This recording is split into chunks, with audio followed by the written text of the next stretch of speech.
What is up, everybody? This is Brian, the Toyota guy over here at Fred Anderson Toyota in Asheville. This is just going to be a quick video. I've done videos on these before, but I just wanted to do a quick little walk around on this 2024 Grand Highlander Hybrid Limited with the 8-passenger seating. It's got the panoramic view monitor, the 360 camera, and the panoramic roof as well. This is kind of a common combination of things that I've had customers calling and looking for. So I figured I'd take a few minutes just to kind of show you guys what this looks like, just in case you're looking for one yourself. I know you guys are always looking for the window sticker, so we'll go ahead and start here. You can see this is an all-wheel drive, or they call it a four-wheel drive limited hybrid. So it's got the 2.5 liter four-cylinder. This one's pretty light on packages. These are the main ones, the manufacturer options. It's got the 8-passenger seating, the Blizzard Pearl, the panoramic view camera, which is 360 camera, and the pano roof. And then you can see the only thing that's added in from the port side of things on this one is Toyo guard and the mud guards. So you can see MSRP on this one is $56,029. And here's the actual vehicle itself. XLE again is the entry-level model for the Grand Highlanders, so that would put the Limited right there in the middle. And of course you've got the Platinum, and of course the Max models, which the Max models are really just the 4-cylinder turbo hybrid system, which is more for power than it is efficiency. So this one's right there in the middle. Limited basically gets all the stuff that's available, or Platinum gets all the stuff that's available on a Limited, but gets it more standard, like the ventilated seats, the panoramic roof, 360 camera. You get some stuff like digital rearview mirror that shows up. We do have parking sensors on this model. I've actually compared this personally before to about the same dimensions as a Volkswagen Atlas, for those that are kind of cross-shopping models.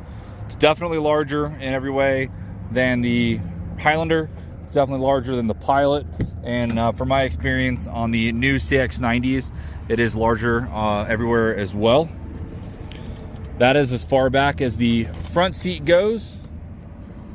Fully powered seats, of course.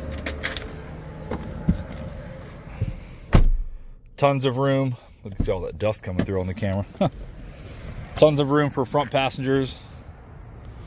Really good looking center console here. I'm really liking this new design language from Toyota, where you've got still all the pockets and the functionality, but a lot more modern flair, like this little accent line that runs around the dashboard.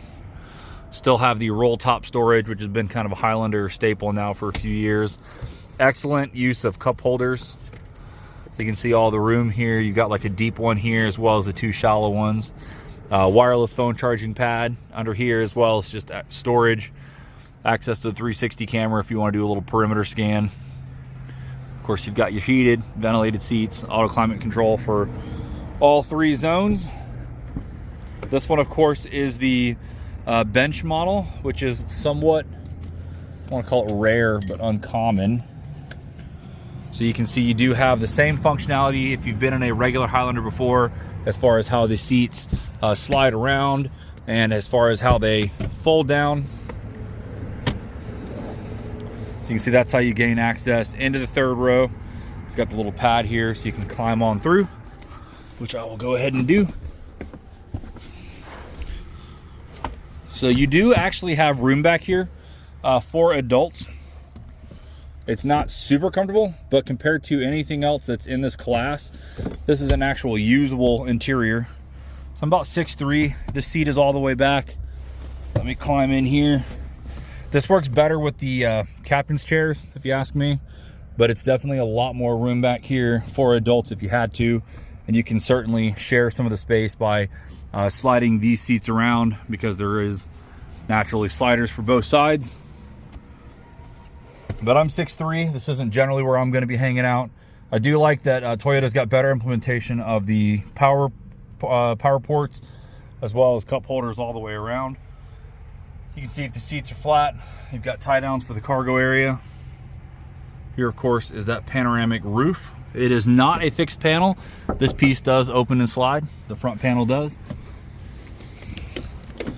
All of these Grand Highlanders, like the Highlanders and Siennas, do have these shades for the middle 2 windows, the 2nd row. You do not have any for the third row like you do in the Sienna.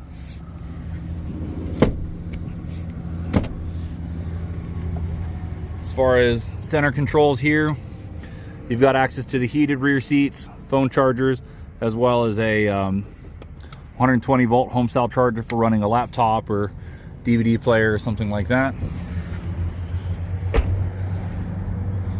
This is probably not turned on. Yeah.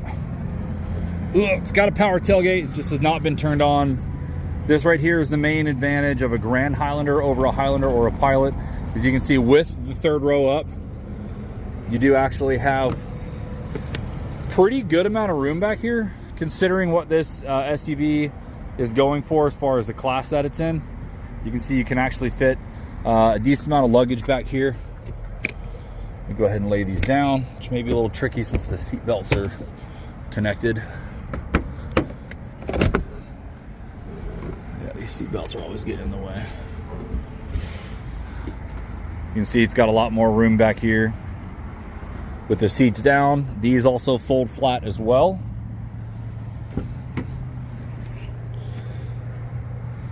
You can see the extra handles here. So you fold the first one and then the second one here to fold it completely flat. There's a little bit of a gap here between the two seats, but overall a nice long flat interior. So if you're looking to load larger objects, if you've got larger dogs or whatever, you've got plenty of room all the way through. There we go. I wanted to get that seat down and get it untangled from the seat belt. So you can see there's that space. This one does have the JBL stereo as well as the larger screen. You can see there's another 120 volt plug back here. As far as back here, if I'm not mistaken, this is where your 12 volt battery is. Underneath of here, you can see you do have the, not really much in the way of storage, but you do get a small little tray here. You get a nice place to actually keep your tonneau cover, not the tonneau cover, the cargo cover for the rear. And then you can see you still actually have jack and tools and everything for the spare tire. Oh gosh, I hate putting these down when the motors aren't turned on. So yeah, just a quick little walk around. These are extremely popular vehicle right now. This is a really common, not really common, but a really sought after trim model for these. So I hope this is helpful for anybody looking for a setup like this, just to kind of see what it looks like before you possibly put your money down. All right, that is going to do it for today. Again, I hope this was a helpful video. Again, I am located over in Fred Anderson Toyota in Asheville, North Carolina. So if you're looking for a new Toyota or any vehicle at all you'd like me to work for you, feel free to shoot me a call, text, or you can find me on Facebook, Brian the Toyota Guy. But as always, thanks so much for watching and have a great day.